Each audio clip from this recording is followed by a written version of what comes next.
હાલો મિત્રો, જો આપણે જ આવીશું ગણપતિ બાપા લેવા, મતલબ કે આપણે બુકિંગ કરાવવાનું છે, એડવાન્સ બુકિંગ કરાવવાનું છે. કેમ કે ત્યાંથી આપણે સમજી લો કે 2 મહિના એડવાન્સ બુકિંગ આપી છે, ત્યારે એ લોકો બનાવીને આપણે આપે છે. હવે ત્યાં સુધી એડવાન્સ બુકિંગ એ લેતા નથી.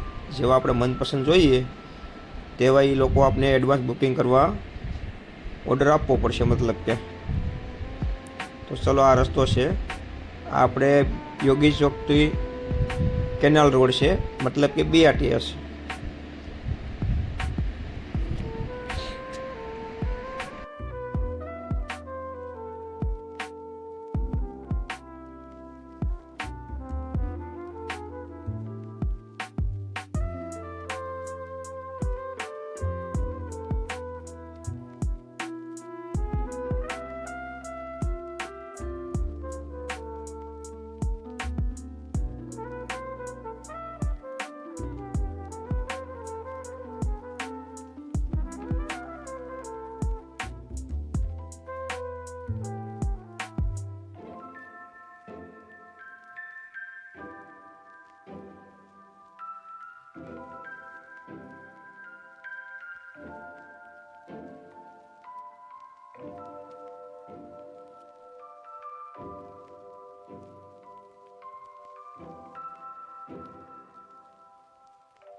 તો આપણે પહોંચી ગયા છે જ્યાં ગણપતિ બનાવે ત્યાં મૂર્તિ 8માં. તમે જોઈ શકો છો, આ એનો ડોમ છે.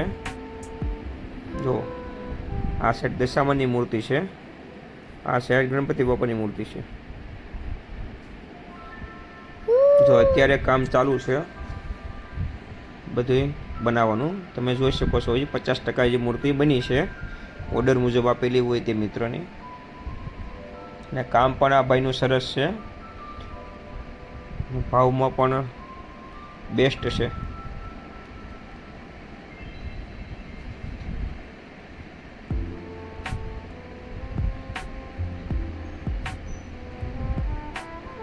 જો આ બધી મૂર્તિ છે એ જે ખાલી તૈયાર લોકો કરે છે, 50% બની છે જે.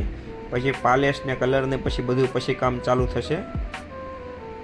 જો આ ભાઈ હાથેથી બનાવશે. આ કોઈ બીબાવાળી મૂર્તિ નથી કે બીબુ બનાવીને તમને તૈયાર કરી આપે. આ બધી હેન્ડવર્કવાળી છે. આ બધી જાતે બનાવે છે. જેવો તમે ફોટો આપશો એ પ્રમાણે તમે મૂર્તિ તમને બનાવીને આપશે. જો આ બધા ફોટાવાળી છે, જે લોકો બનાવી ઝેરોક્સ કલર કે ઝેરોક્સ લઈને આવે કે બને આ ટાઈપ બનાવી છે, એ લોકો બનાવી આપે છે. જો આ બધા ગણપતિ બાપામાં બધા ફોટા મારેલા છે, એડવાન્સ ઓર્ડરથી આવેલા છે, તમે જોઈ શકો છો.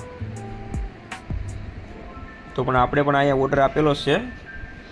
આપણી નેક્સ્ટ વિડીયોમાં આપણી મૂર્તિ જે બનાવેલી છે એ તમને વિડીયો એકડે એકથી મોકલી આપવામાં આવશે, ક્યાં સુધી તૈયાર થઈ છે